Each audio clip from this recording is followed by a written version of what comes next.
How's that? Cool. Okay. It's a pleasure to be here. It's a pleasure to see so many people here. Once again, this strange, magical moment when we come together again, or perhaps for the first time. You having come from wherever you came from, me having come from the slopes of the world's largest active volcano, actually, but via Manhattan and Austin last weekend. And the purpose of these things is sort of to check the state of the condensing collective understanding about what is going on in the world, or what might be going on in the world. This, it seems to me, is the subject worth talking about. What is going on? How can you find out what is going on? How do you know when you've found out what's going on? Can one know what is going on? And my involvement with this is no different from your own. A sincere desire to untangle these questions before the yawning grave closes over the enterprise and the entire thing becomes moot.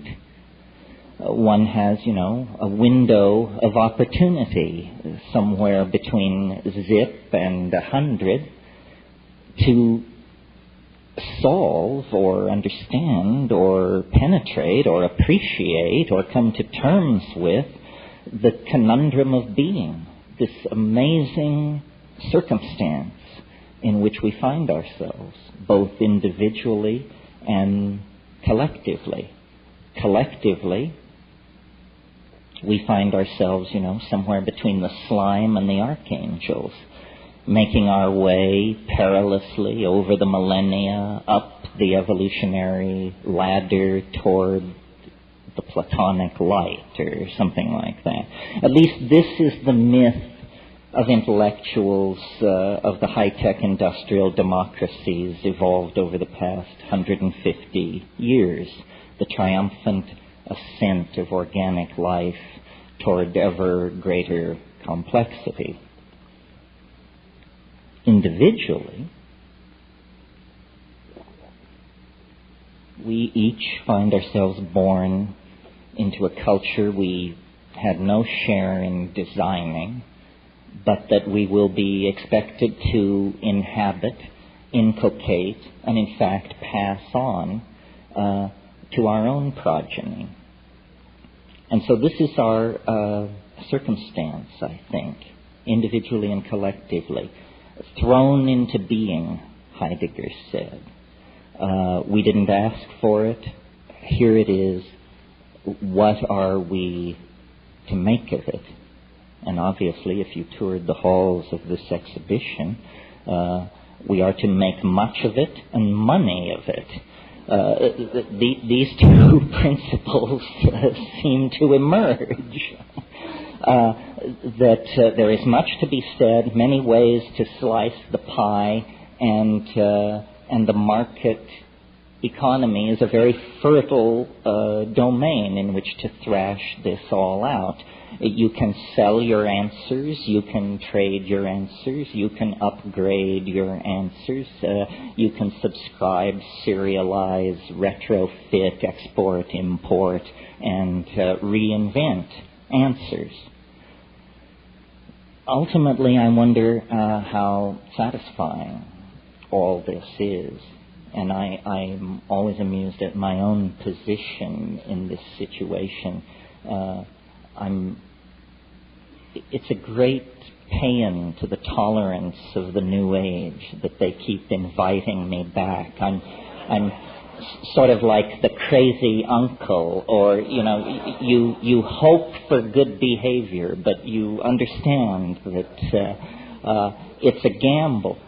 Because I'm very ambiguous about much of the methods and ways by which we do our intellectual business and pursue the matter of of community and salvation.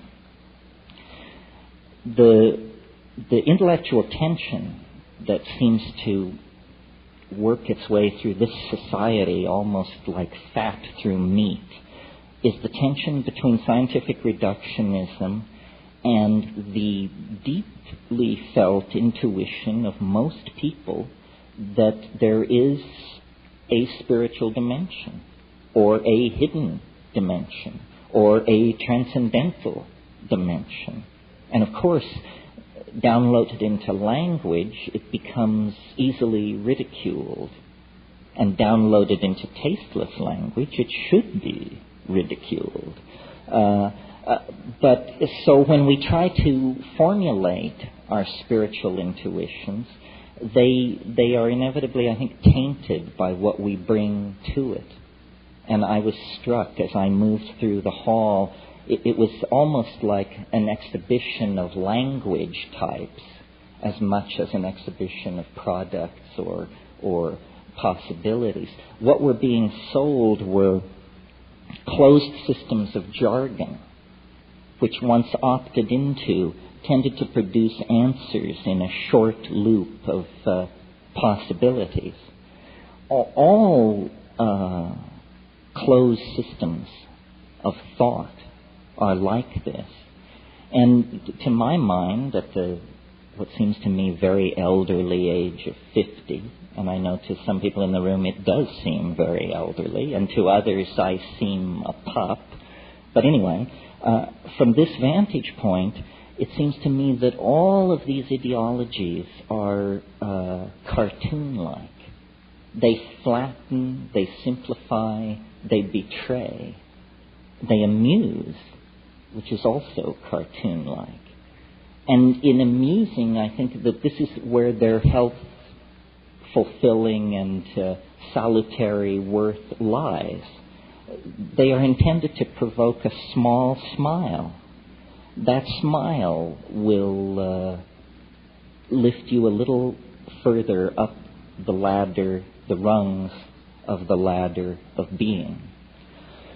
So I thought today what I would talk about is some of the conclusions that I've come to out of a life of psychedelic voyaging, living inside this insanely contradictory society, and going through the standard moves: marriage, divorce, children, career, controversy, allies, enemies, attorneys, counselors, consultants, accountants, so forth and so on, the same world you live in. What have well, the first thing I concluded was to try and flee it, which I did a pretty good job of by going to Hawaii, which, believe me, is a private Idaho.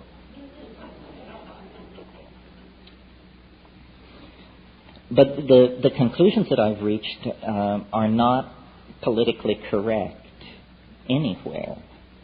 And so I'm very happy to offend everyone, because that seemed to be what I did best, and there's no sign of mellowing at this point.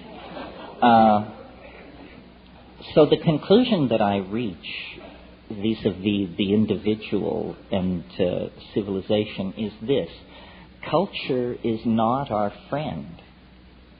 Culture is not your friend. It's not my friend. It's a very uncomfortable set of accommodations that have been hammered out over time for the convenience of institutions.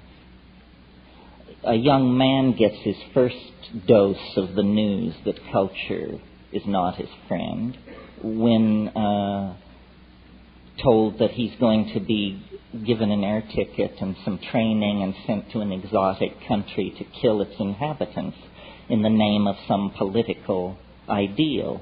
You have to be fairly dense not to get the message at that point that culture is not your friend. It is using you for its purposes. You would never dream of doing what it now proposes as the only conceivably right and righteous course of action. Well, that's a black and white, a stark, an enormous example of what I'm talking about.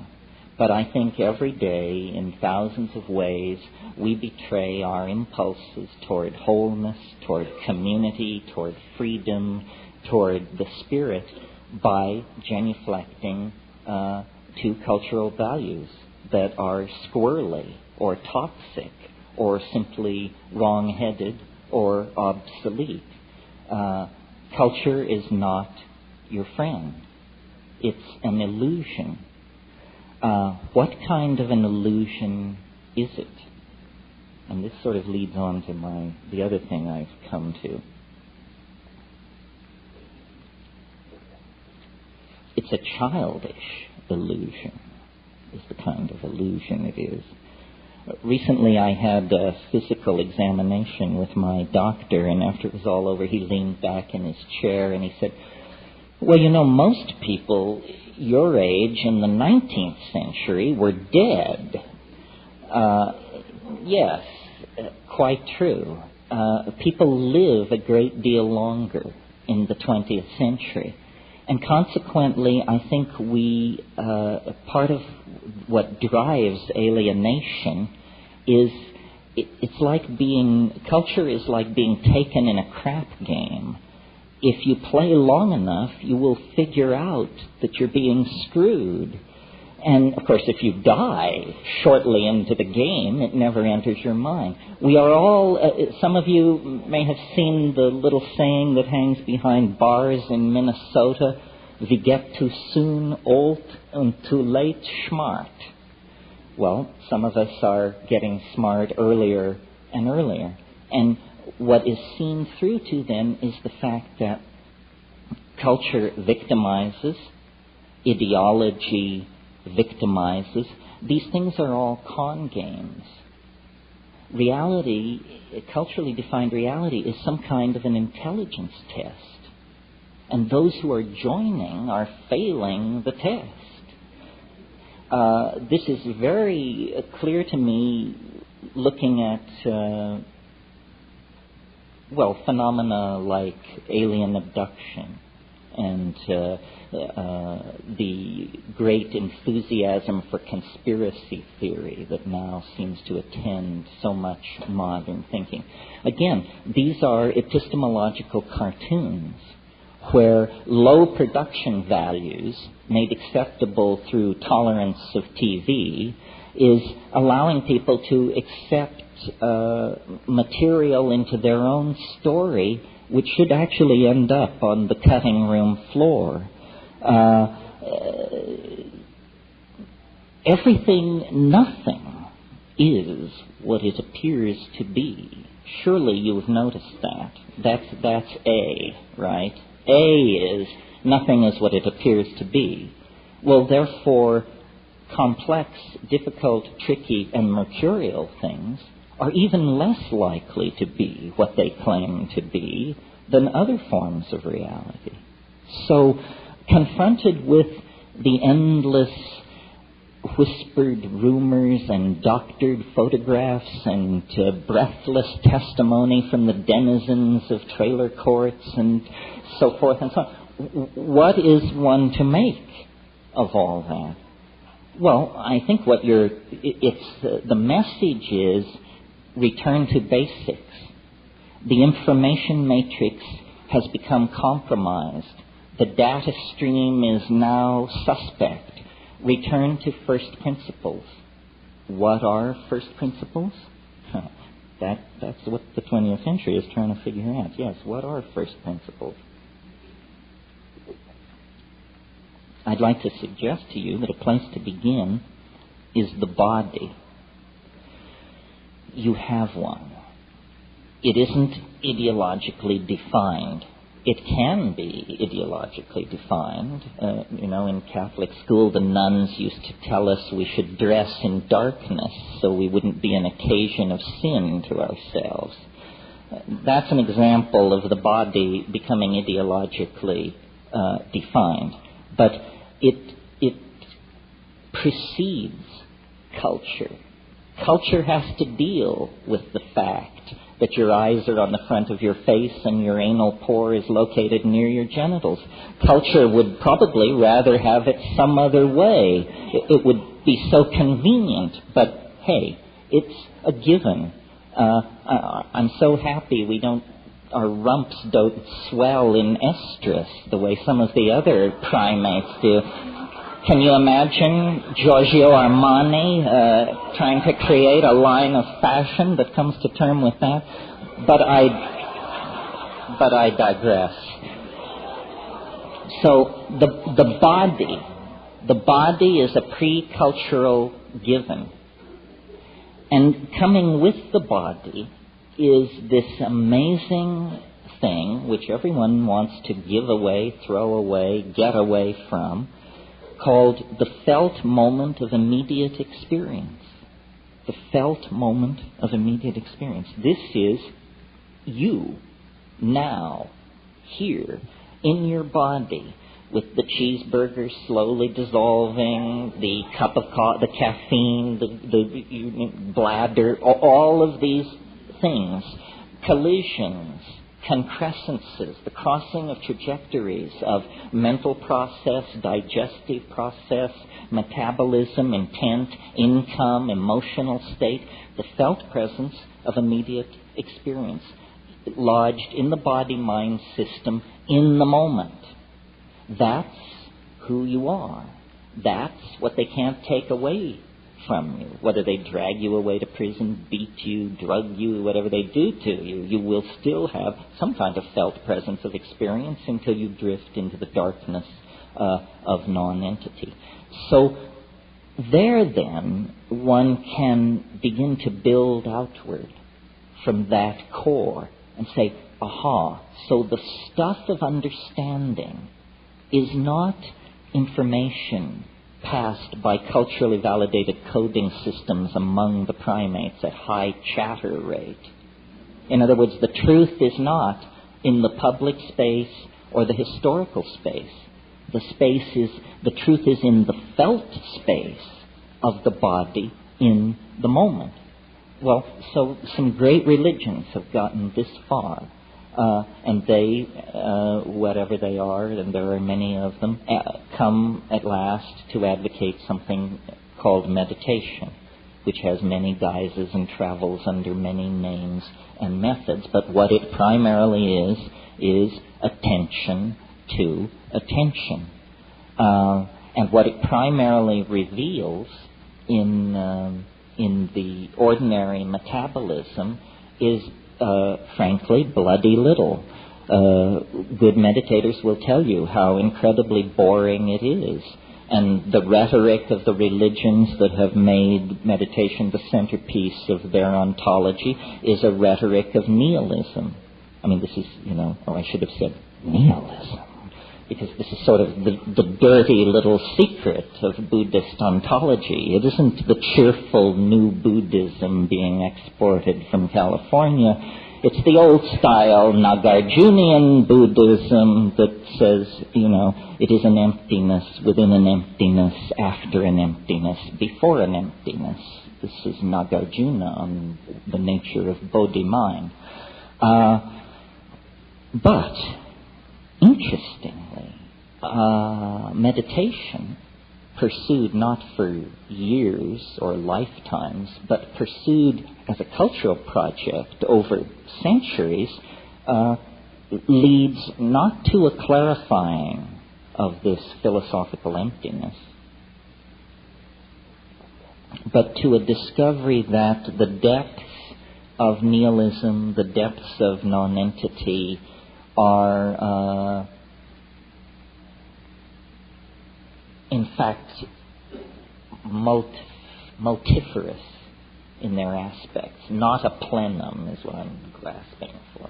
Not a plenum, not an undivided Platonic thing, but an environment of spirit, meaning, power, intentionality, entities, intelligences, levels, swarming in the imagination. And these things can be accessed through drugs, through extraordinary physical practices or ordeals, through various kinds of driving of physiological systems like sonic driving, through drumming, or physiological driving through repeated chanting. And then the ordinary boundaries of culture and of body dissolve into a much larger realm, the imagination. And it is this imagination that I think is the place to put our attention. The imagination is a dimension of non-local information. Quantum physics is now moving towards securing the idea that in some kind of a mathematical superspace, all particles in the universe maintain a kind of super state of connectivity called Bell's non-local connectivity. What this means to me is that the imagination is literally another dimension, a dimension that is non-local.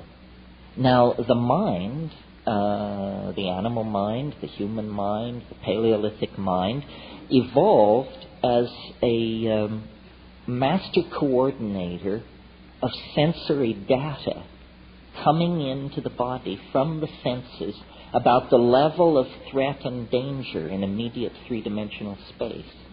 That's the mind's evolutionary function, to preserve the body, to preserve the genetic stream of unfolding by detecting and avoiding threat. And so our minds have evolved in the same way that water takes the shape of its container. Our minds have evolved to take the shape of three-dimensional space and time under cultural and environmental pressure. Well, we've paid a huge price for this. It probably also has ensured that we're here this afternoon to discuss it. But it's been a long time since the instantaneous reflex to bash the brains out of anything moving near you that's unfamiliar has served us well. You know, I mean, that got old 12,000 years ago. The entire enterprise of civilization has been about something else. The felt presence nearby, ineffable, unsayable, but uncannily penetrating, of beauty, of mathematical connectivity, of supernatural power. And so these are the things, the exploration of which, the singing about of which, make us human beings. The exploration of the universe of the unseen is the business of human beings. It's why we are the way we are. It's why we will be the way we will be. It's how we got where we are. How is it done? It's done by dissolving ordinary cultural boundaries, by perturbing consciousness, and by paying careful attention to the results and attempting to build models therefrom. Now, in the last few thousand years in the West, this enterprise has been tamed by priestcraft, which combines the enterprise with judicious politicking and a certain amount of ass-licking. Before that, the enterprise was untainted by such secular concerns. It was full force forward into the unknown. And this is the great era of shamanism. And what is shamanism but philosophy with a hands-on attitude? Philosophy not made around the campfire, but philosophy based on the acquisition of extreme experience. That's how you figure out what the world is, not by bicycling around in the burbs, but by forcing extreme experience. The reason people refer to psychedelic endeavors with the vocabulary of travel, taking a trip, and so on, is because that is an extreme endeavor. It's the same endeavor. It's the leaving behind of the values of your own culture. Take nothing but a change of clothes, fly to Benares, and take up residence at Dasasamid Ghat among the Charas sadhus, and I guarantee you, whether you resort to psychedelics or not, you will experience boundary dissolution, a reorienting of categories, and a reframing of your perspective on your life and your being. So extreme experience is the necessary key. This is true in all forms of endeavor. I mean, if you want to understand the atom, you have to smash it. Sitting around looking at it, it will never yield its secrets. You have to smash that sucker to bits and then collect the pieces and then examine exactly how it all came apart. In the same way, and without going too far afield for the pun, we must smash ordinary consciousness, get smashed, and then look at the pieces flying in all directions and say, gee, I didn't know minds could do that. They can't in the workaday rote of, living inside the little boxes of positivism and constipated behaviorism and all the rest of it. So extreme experiences. But, you don't want these experiences to be too extreme, or you will sever the connectivity among the various subsystems, and then we'll have to bury you. And this is always a huge strain on those left behind. So there is a practical element here, which is, okay, so we want to have extreme experiences, but we don't want to have such extreme experiences that we don't live to tell the tale. We want control to some degree over these experiences. Well, this is where the incredible thoroughness of our human ancestors comes to our aid. Throughout time and space on this planet, the tribal societies that preceded us made it their business to discover, catalog, and learn to manipulate plants in the environment as the carriers, as the sources of chemical compounds in the environment, which would work extraordinary transformations on consciousness without physical harm, without physiological damage to the organism. And of all the many techniques, ordeal, abandonment in the wilderness, sexual abstinence, hanging by your pectoral muscles from hooks in the sun for days, all of these sorts of things. Of all of these methods, psychedelic plants and their judicious use is arguably the most effective, the most effective and the least invasive and the most likely to produce negative long-term consequences. Well, this was not news or even controversy anywhere in the world until within the confines of the 20th century, basically. The presence of these substances and plants began to alarm the order-keeping forces of the high-tech industrial democracies. An issue separate from the issue of stimulants and depressants. It's an issue separate from the issue of addiction and dependency. These things are not stimulants or depressants, and they do not cause addiction or dependency. What they cause is what I'm advocating, a fundamental revaluation of cultural values. Because culture, as we're practicing it currently, is causing a lot of pain to a lot of people and animals and ecosystems, none of whom were ever allowed to vote on whether they wanted this process to go in this direction. We do not feel what we are doing. Remember, I spoke about the primacy of the felt moment of experience. If we could feel what we are doing, we would stop doing it. But between us and the consequences of our action, there are endless veils of political rhetoric, stultification, denial, sedation, intoxication, ideological delusion.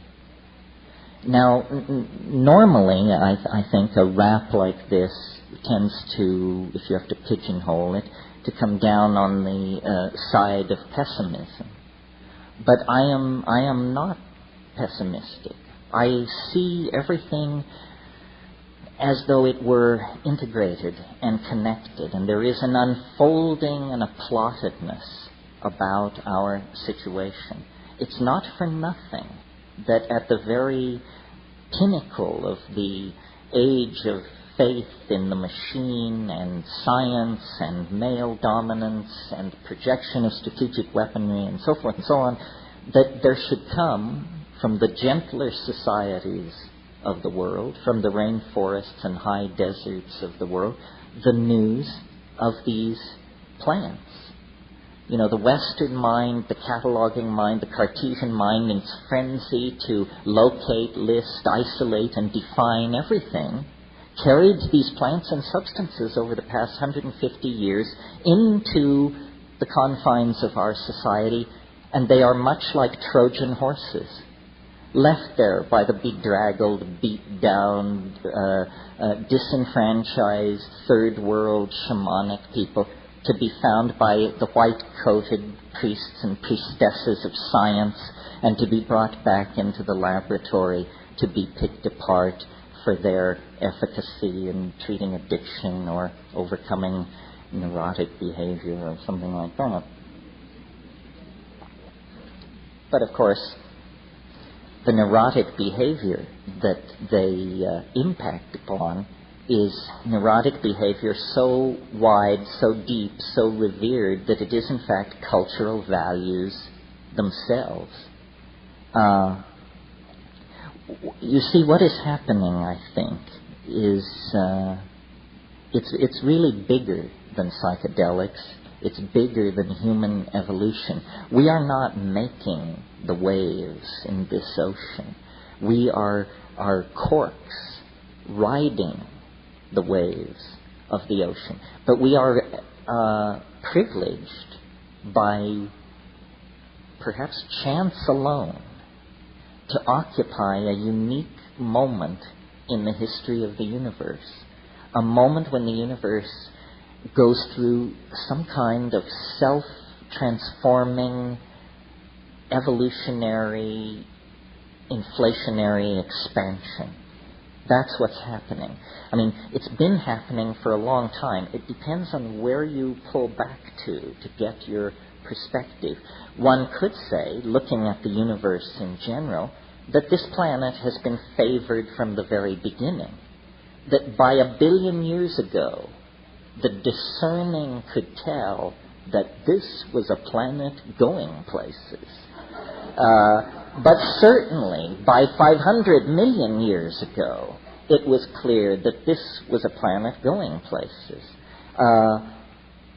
One complex animal life form gave way to another.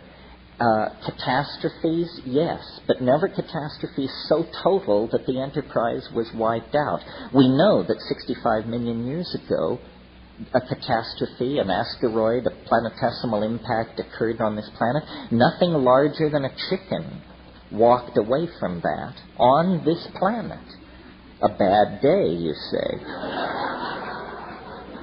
But were it not for that bad day, we would still be the egg-eating shrews at the edge of the reptilian garden party. These marvelous flowering plants chock full of psychedelic alkaloids, none of them would have existed. The flowering plants and the higher mammals all arose in the wake of this planet-scouring catastrophe. So, you see, there is built-in to the larger systems of nature an enormous, what my mentor Eric Jansch used to call metastability.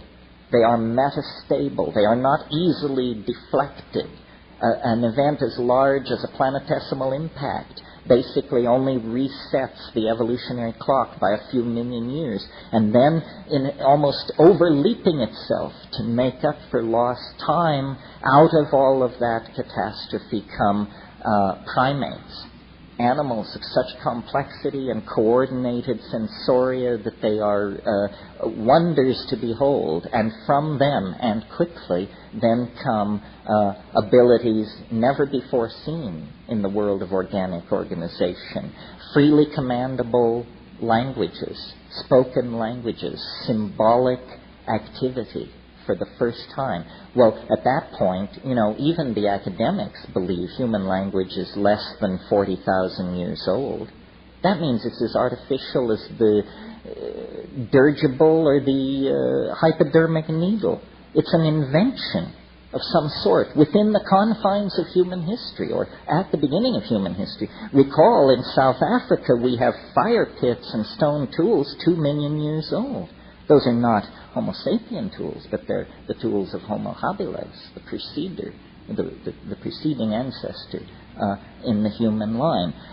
My point is, we are caught up in a process of unfolding complexification that has now lodged in our species. We are its source at this point. At one point, its source was the geology of the planet. At a later point, closer to us in time, its source was all biological diversity. But as the novelty has increased, the domain of its expression has narrowed, and it is now confined largely to the human species. Oh yes, the rest of nature continues the slow unfolding of continental drift and gene mutation and transfer and so forth. But these things have now receded into the background as the human adventure takes center stage. So it's almost as though, in fact, this is what I believe, that we are not pushed from behind by the causal unfolding of historical necessity, but that we are in the grip of an attractor of some sort, which lies ahead of us in time. And so we are not, as it were, following what the statisticians call a random walk across the temporal landscape. In fact, the temporal landscape is a canyon with incredibly steep walls, and we are only free to move within very narrow confines as the grip, almost the morphogenetic intensity of the attractor at the end of time increases its penetration and its hold over our imaginations, our city plans, our technologies, our religious ontologies, our medical strategies, so forth and so on.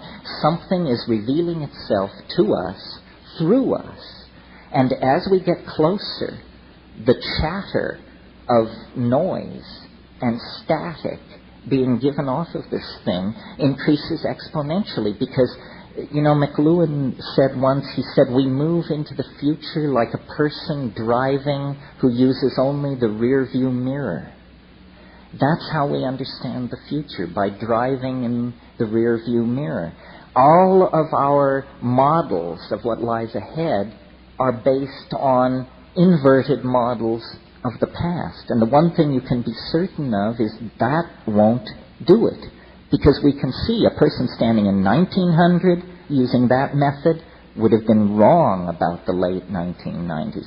A person standing in 1600 using that method would have been wrong about the late 1900s, and so forth and so on. You cannot extrapolate from the future from the past into the future, because the real nature of the future is its ding en sich, the thing in itself, and that's what it's trying to reveal.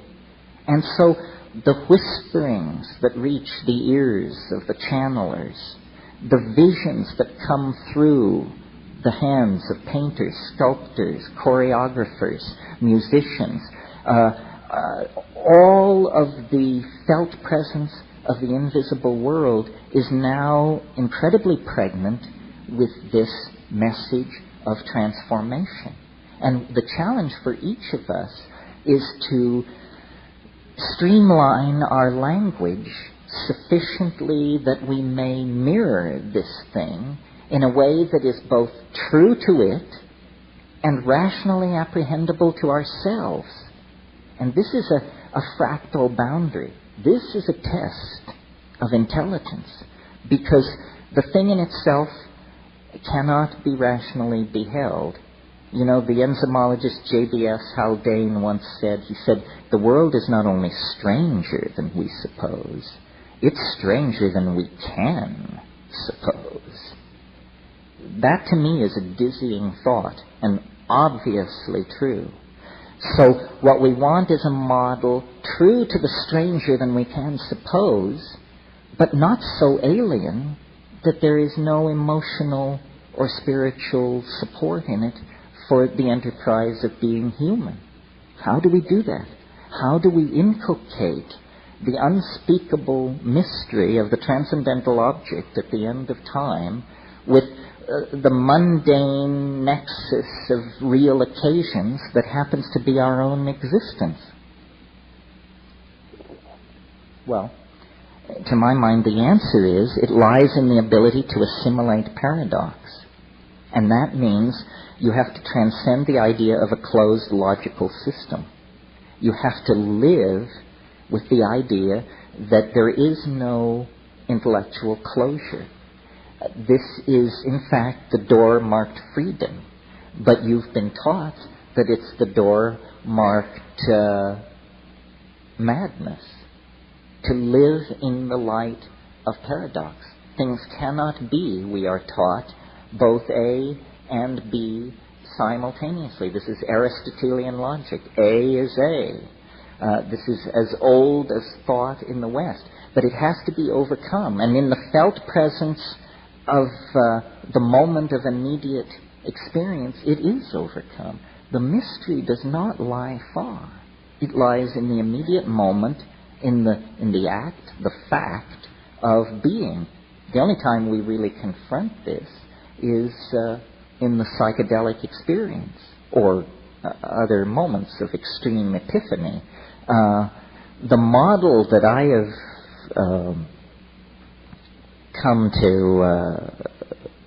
wrap around all of this, because I think it's simple and straightforward and it leaves plenty of room for people to add their own filigree, is a dimensional model. God forbid, a mathematical model. But it works something like this. I mentioned earlier that our senses have evolved as a threat detection device and have sort of crunched us down into three-dimensional space. The shaman, wherever and whenever he or she does their shamanizing, the shaman is a person who is able to transcend the dimensional confines of cultural existence. They know more than the people they serve. The people they serve are like children within the game of culture. Only the shaman knows that culture is a game. Everyone else takes it seriously. That's how he can do his magic. I was recently in Australia, and of course Aboriginal culture and shamanism is a topic of great interest down there. And I learned, maybe some of you already knew this, that the term for shaman among English-speaking Aboriginals, of whom there are many, some who have spoken it for several hundred years, or over 100 years anyway, the term for shaman is simply clever fella. And if someone says, I am a clever fella, they are making a professional claim of great weight. But I love that, because it says it all. You know, a clever fella. When I was in the Amazon in my exploring days, we would go up these rivers to these bare-assed folks and to spend time with them. And the people would want to, touch the outboard motors and look at your camera equipment and the butterfly nets and gather around, open-faced, totally innocent. You could always tell the shaman, Because, first of all, he usually didn't come out to see who was there, even though no one ever came. Even though these people had visitors once every 6 months, the guy who wouldn't come out of his hut for the only event in 6 months was inevitably the shaman. And when you met him, he wasn't interested in your Velcro or your break-apart, glow-in-the-dark little trinkets or any of the rest of it. He was looking straight at you through the eyes outside of culture, saying, what kind of a person are you? Are you a fool or are you a clever fellow? What is your measure? How much of the situation do you understand? How many levels are you simultaneously aware of at this moment? And, looking into the eyes of that sort of person, you either grow or turn away. You have not much choice. So what's happening with the shaman, I think, is he's a hands-on mathematician, a hands-on non-Euclidean geometer. The shaman enters into the quote-unquote chaos of the psychedelic experience and sees that it is not chaos. It is hyperspace. And in it, the adumbrations of the trees of possibility can be followed. One can see who stole the eggs. One can see who cuckolded the chief's nephew. One can see who will die and who will live. One can see how the weather is going to change, and one can know where the game went. And this is not magic, not in that world. It's impossible in three-dimensional space and time. But in fourth-dimensional space and time, it not only is possible, it's inevitable and unavoidable. It's a different kind of way of being with the information. And, I'm sure many of you have your own psychedelic epiphanies that are as gripping and as fascinating as anything that has happened to me. Epiphanies that show that under certain circumstances, the ordinary boundaries of information, space, time, limitation are dissolved. And it may happen only for a moment. It may involve a curing with a laying on of hands. It may involve a sudden insight into a set of complex relationships. It may involve a sudden, unexpected certitude about how a certain event went down that, when checked upon, turns out to be true. What we know about the world is defined by our culture. And the way culture does this is through language. You can't know or perceive or appreciate what cannot be brought in to the domain of language. You can't publicly know or appreciate these things. You can feel them as the rich contextual embeddedness of your own being, but you can't communicate them. Sometimes when I read Marcel Proust, I come upon passages where the conveyance of the information, of the emotion, is so exquisitely subtle that I have the feeling, I know what he means. I felt this, but I never dreamed I would ever see it in print or have a thought about it that I could share with anyone else, because it is so subtle. So the challenge to all of us, I think, is not this one-dimensional chasing after of answers. This is a fool's game, but an actual stepping back to gain perspective and to realize, salvation is always available. It's in the moment. It's an act of understanding. It doesn't come down through a lineage. It doesn't come through a substance, an empowerment, a word. It comes through understanding. Salvation is an act of rational apprehension of some sort. And, I really believe that we are now in a relationship to the transcendental object at the end of time, such that the revelations are daily. The unfoldment, the connectivity, we can see light at the end of the tunnel. I mean, I've had long practice at this. I've been thinking like this since 1968, talking about it like this since 1980, but I never knew how it would come or what it would be.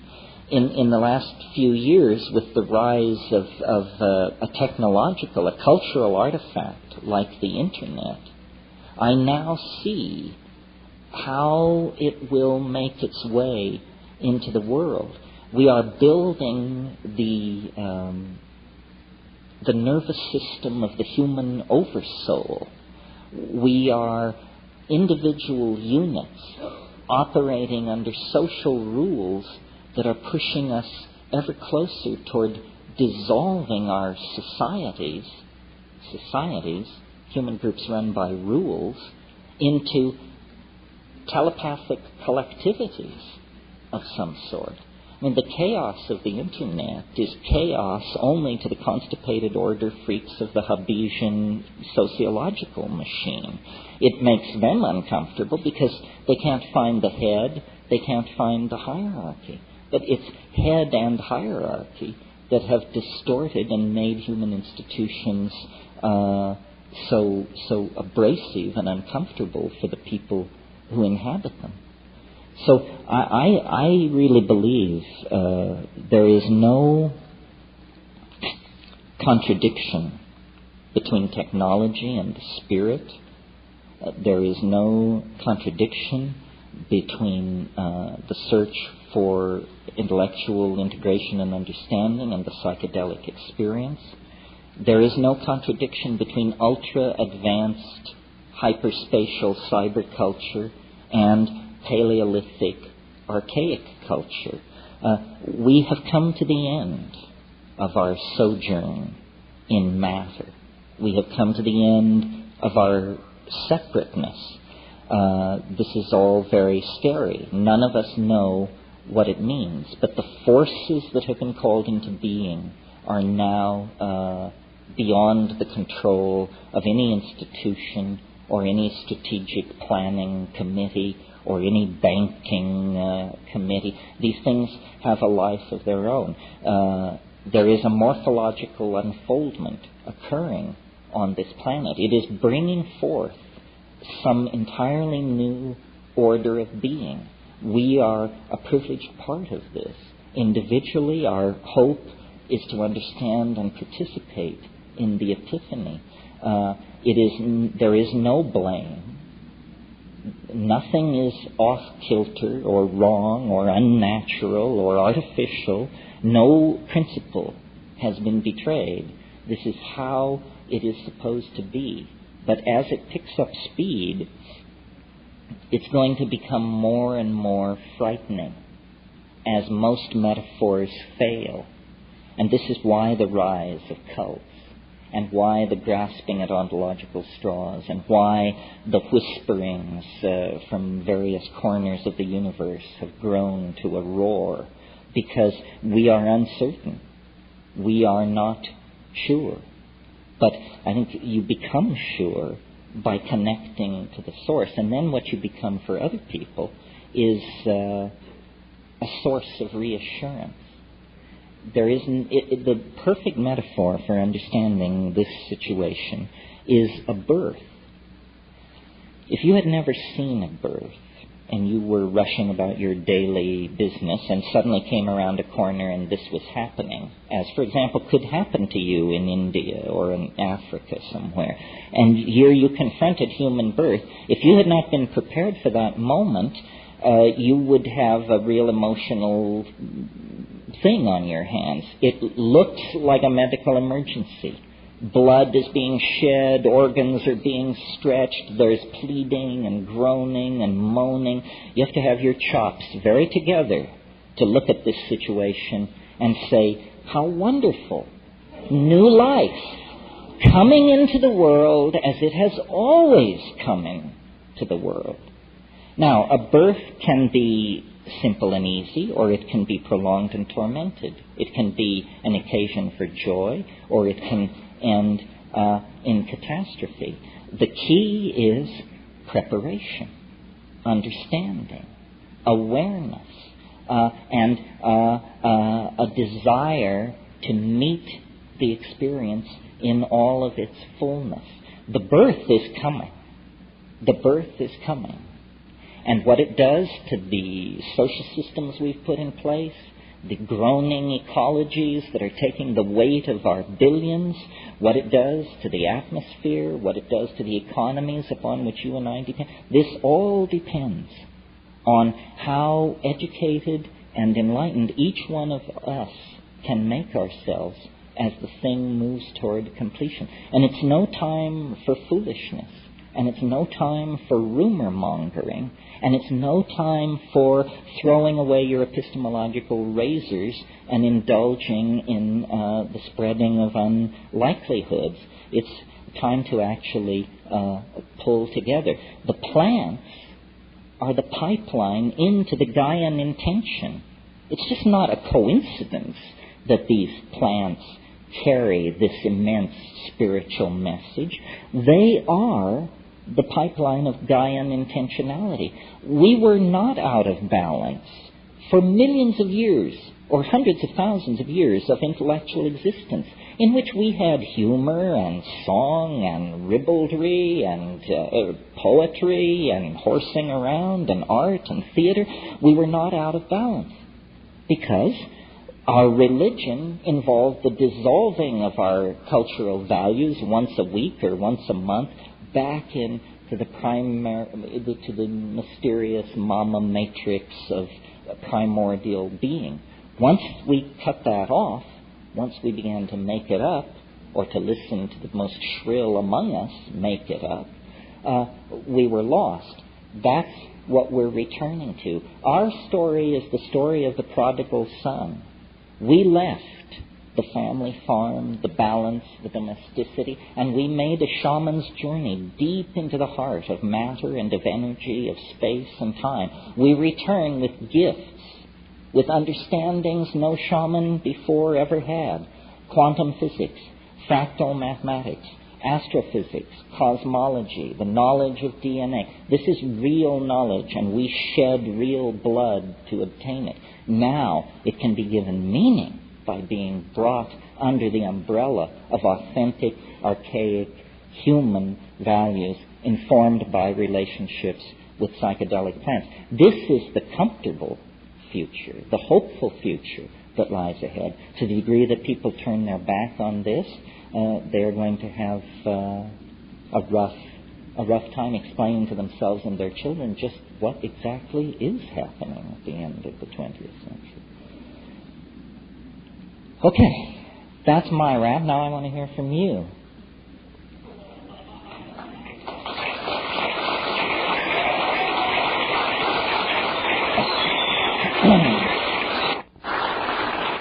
Thank you. I mean, I really think, and let's say a couple of things. These things are much more fruitful in the question and answer period, at least for me. And then the other thing I want to say is about the psychedelic community of Chicago. It's all fine and good to come to hear the great ones pontificate, but the reality of the situation is this is your community. And we have self-selected ourselves to be here out of the millions who aren't and the thousands who came to this conference and who are also not here. So look around. Somebody in this room has what you're looking for, and it probably isn't me. We used to stand out, but then our sartorial choices triumphed everywhere, and now we look like everybody else. But I'd like to do questions now for the rest of the session. Yeah.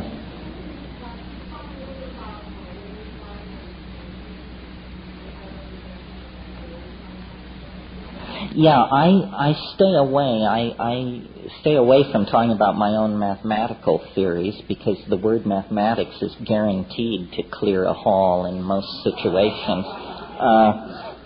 But I think it's it's perfectly, well, just to do this very briefly, two things are completely obvious to me that science has missed.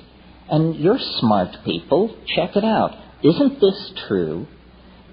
That the universe has gotten more complicated as we approach the present? That everything they ever told you on Discovery Channel or anywhere else supports the idea that the universe in the beginning was simple and then it got more complicated, right?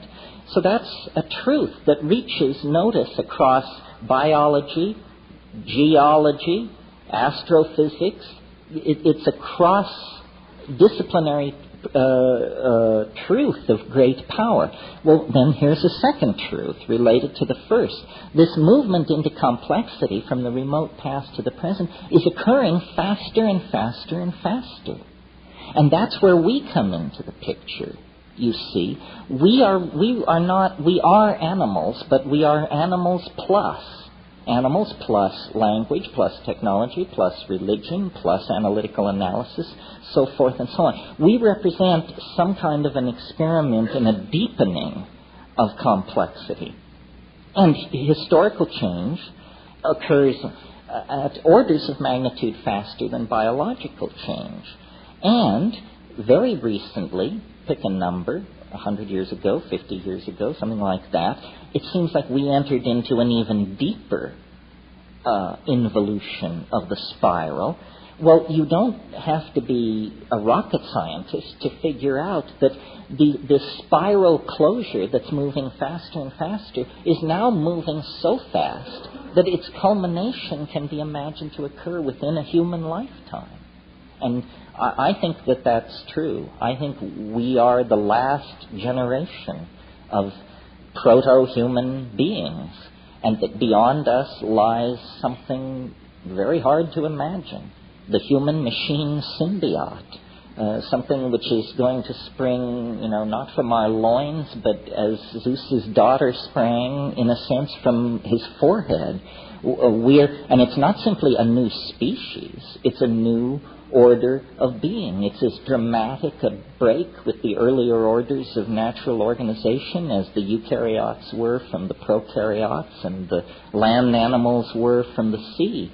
How does that make us feel? Well, I don't know. How does it make you feel? It's a complicated feeling here.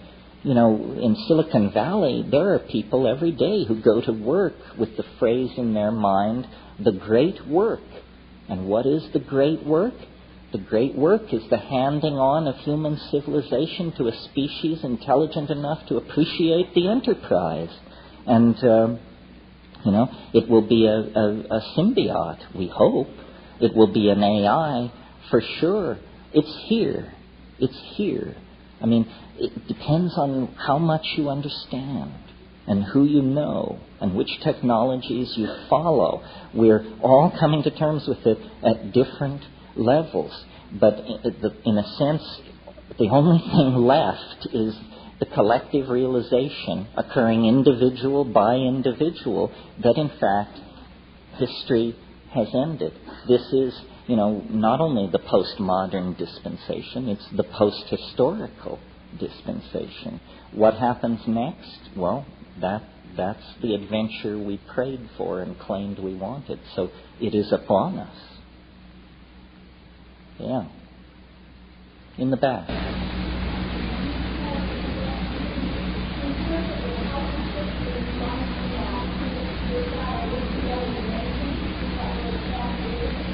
Oh, thanks for bringing that all up. Heaven's Gate. Well, we only have an hour and a half here, and I have a lot of ideas about all of this. I think, that was a perfect example. Ideology kills. It is not a childish game. Ideology kills. And I was very amused. The Heaven's Gate thing was a tragedy, but there were curious aspects to it. It was the week before Easter. All around me, I heard people saying things like, how could people believe such crazy stuff? And by the way, honey, did you get a dress for service so we can go and celebrate the resurrection of the Redeemer?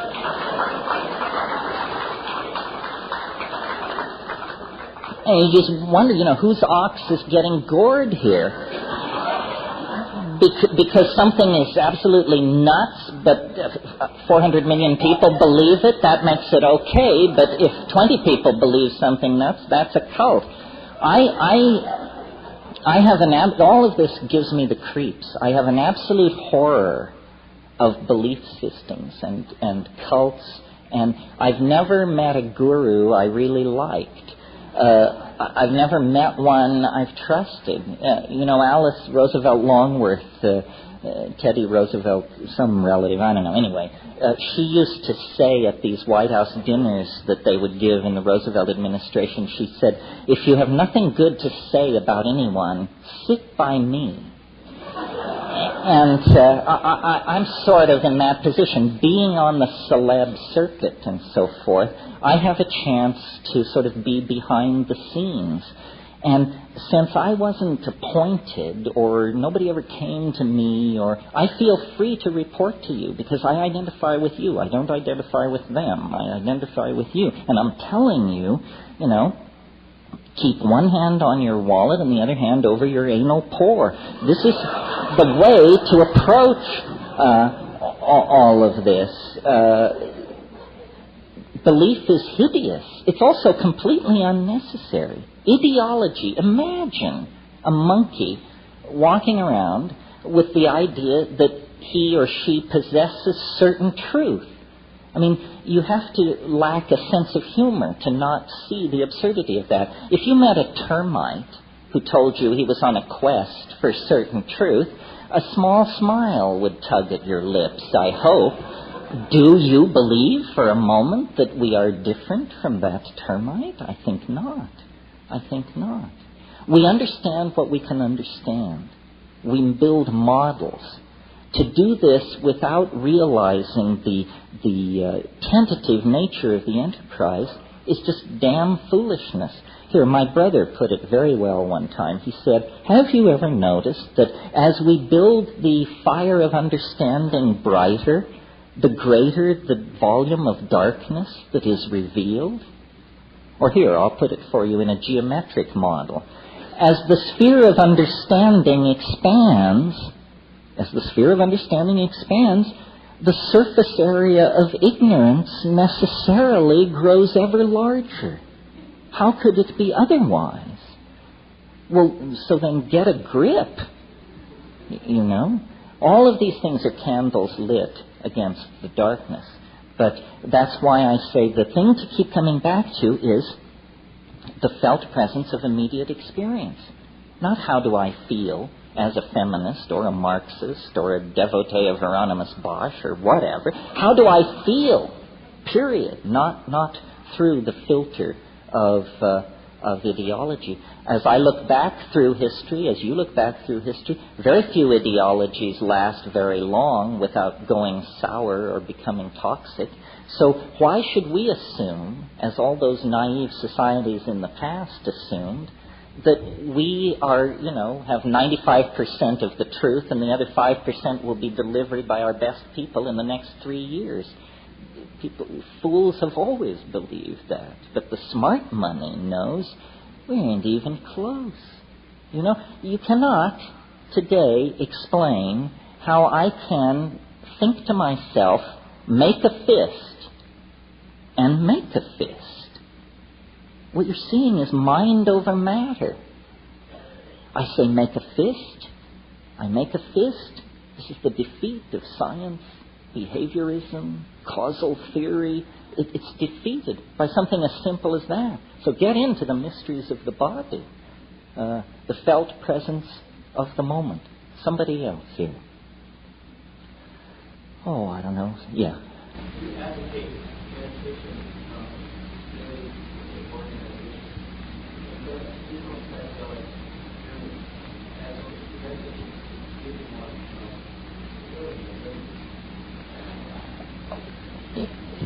Yes.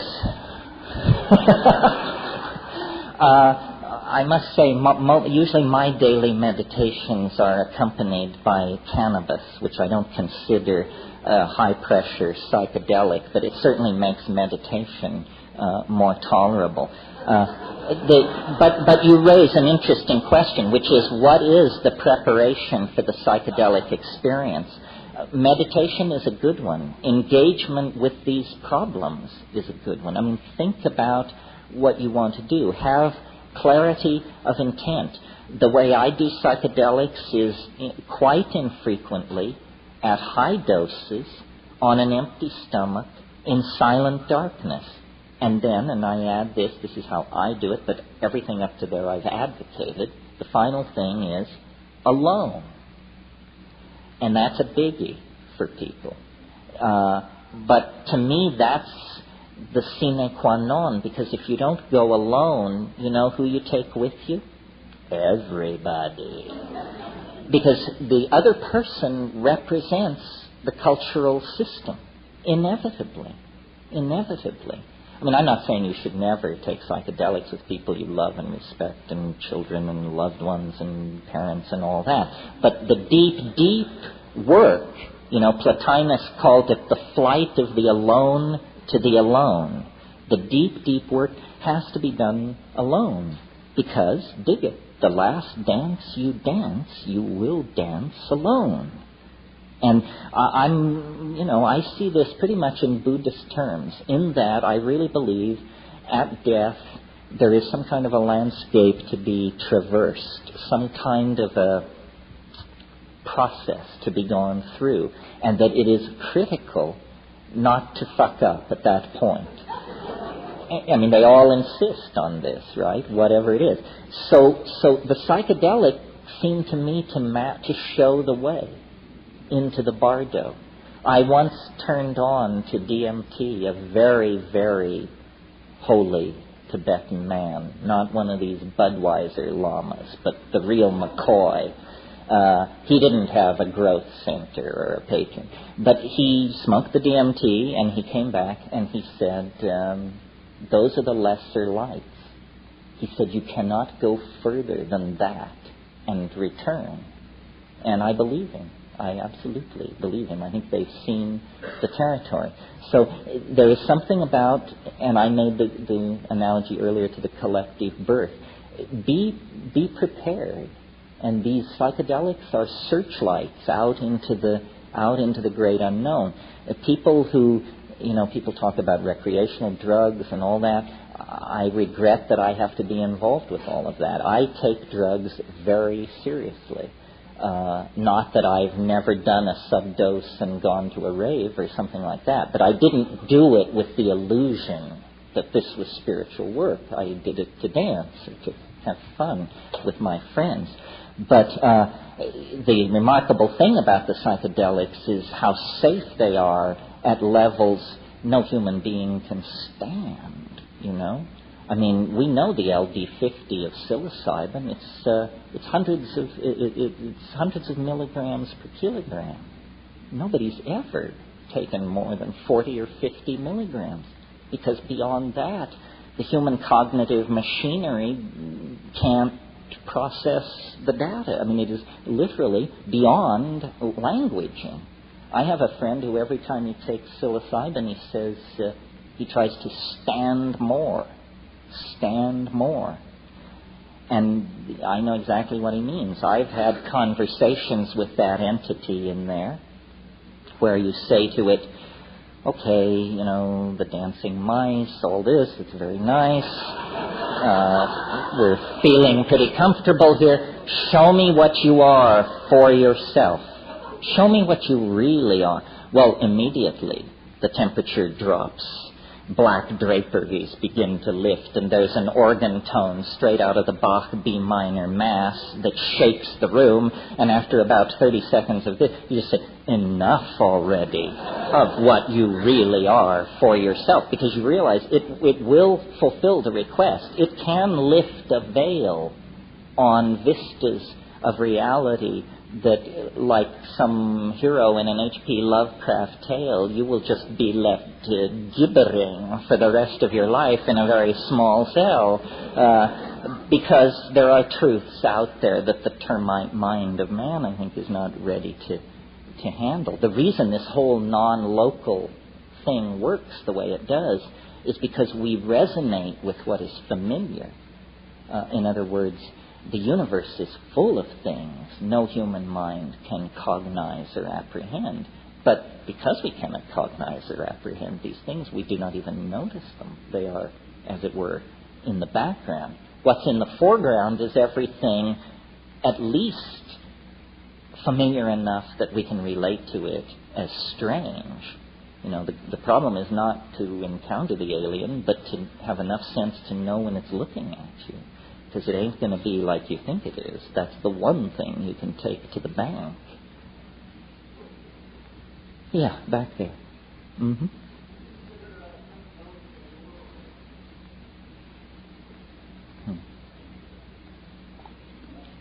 Do I consider psychedelics a door or a window? Interesting question. I think that until recently they were a window. I think they can become a door. Here's my wrap on this. This whole business about the alien, and I could have spent the whole hour on a different tack and gone at it, but the alien is real in some sense, but not real in any sense that I think would satisfy the marketplace here assembled. The alien is somehow non-local. That means that if we really want to contact the alien, we are going to have to understand that the alien is pure information. The alien is only made of information. Is that good news or bad news? It's good news. Here's why. It just so happens at this time in history we have produced a technology that can manipulate pure digital information. The alien needs to be downloaded into cyberspace. It's not for nothing that the net is called the net. It is a net for catching an alien. You know, in all the old B science fiction movies of the 50s, one of the tropes of the plot was always the landing zone. We must build a landing zone, go to the landing zone, locate the landing zone. The net is the landing zone. And where is the alien? The alien is trapped in the deeper interstices of the human soul, but can be downloaded onto the internet as a virtual reality of some sort. And this, you do it very slyly. You don't announce what I've just announced. You say, we're going to hold a contest, and we're going to have a prize for the best simulation of a psychedelic experience in VRML, in virtual space. And you hold this contest, and you hold it the next year and the next year, and people are inspired to download what they think of as their weirdest visions. But what they don't understand is their weirdest visions are the weird vision. In other words, the collective oversoul exists dispersed through all of us.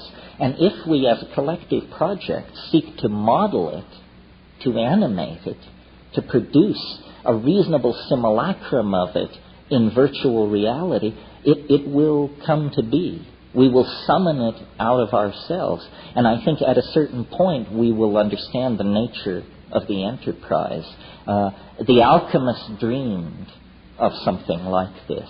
The summoning into existence of the cosmic anthropos, the mystic atom, the Sophic hydrolith, the philosopher's stone, the lapis philosophorum, the transcendental object at the end of time, once again, the living heart of the universal panacea. Now, I think, as we move into the empowering of the imagination through cyberspace, we can actually do this. We can actually bring these archetypes, if you will, into existence in ways that will give them a terrifying immediacy.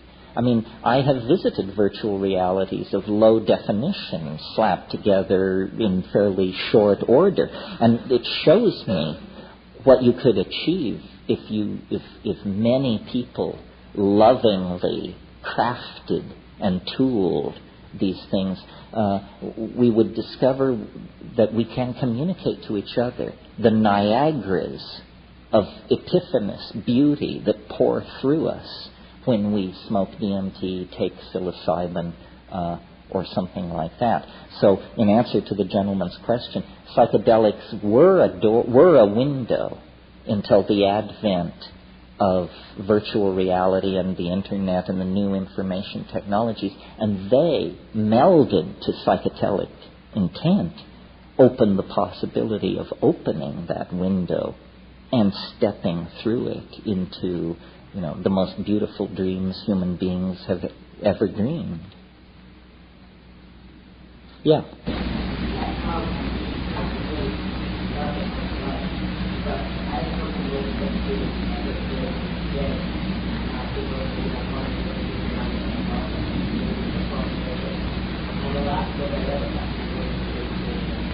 Mm-hmm.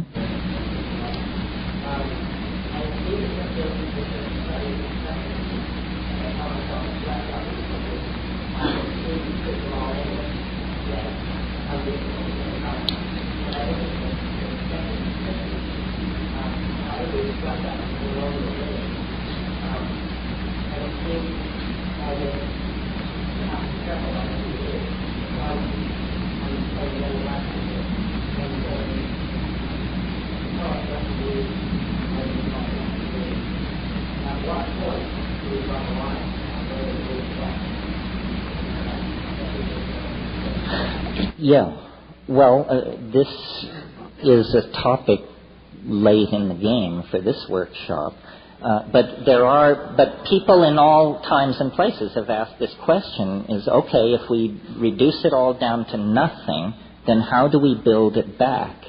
And philosophers have developed what are called razors, or logical tools that allow this process to go forward. The most famous razor, and the one that certainly could use some application around here, is Occam's razor, named after William of Occam, a 14th century nominalist. Occam's razor says this: hypotheses should not be multiplied without necessity. Or, translated into common vernacular English, keep it simple, stupid. In other words, the simplest explanation is always to be preferred. Never choose a more complicated explanation over the simpler explanation. So, for example, a light is seen in the sky. Simple explanation, aircraft. Complex explanation, you know what. The simpler explanation is to be preferred until further evidence forces its abandonment. And God knows, even with this razor in place, you're forced to some pretty complicated hypotheses by some situations. But if you will rely on your own intuition, the felt presence of immediate experience, and logical razors, another good one, I call this one the Gorbachev razor. Trust but verify. Trust but verify. It's okay to trust as long as you verify. This keeps you out of trouble. So these are simply the rules of mental hygiene that are no longer taught because commercial interests have determined that people who don't know these things are easily manipulated in the marketplace, and people who do know these things are not.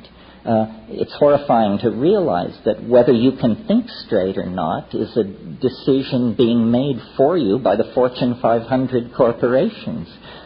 Is it one more argument for overcoming culturally reinforced childishness? One more, and then we're going to have to clear this for Whitley Strieber, who has lots to say to you, I'm sure. Over here. What do you consider to be the right word? In other words, with all this massive information coming in, I would say with the overwhelming language. Well, I'm certainly a printhead, formed by it and formed by McLuhanism. I'm not an angry printhead. In other words, I don't like all this denouncing of youth and all this talk about cyber-driven illiteracy and all that. First of all, I don't think it's true. I think people who spend hours and hours a day on the Internet are exposed to vast amounts of information that synchronistically or otherwise forms their opinion. I think the printed word at this point is a glorious art. It's funny you should ask this question. Here it is, 1997. We have many things to celebrate this year in America, the mission to Mars, for example. But one thing we have to celebrate that probably hasn't been mentioned here today is American literature is alive and well. Thomas Pynchon has written a brilliant new novel, a novel that will make you proud to be a reader of English and an American, a novel called Mason and Dixon. Don DeLillo, a very different sort of writer, has written a brilliant end-of-the-century statement called Underworld.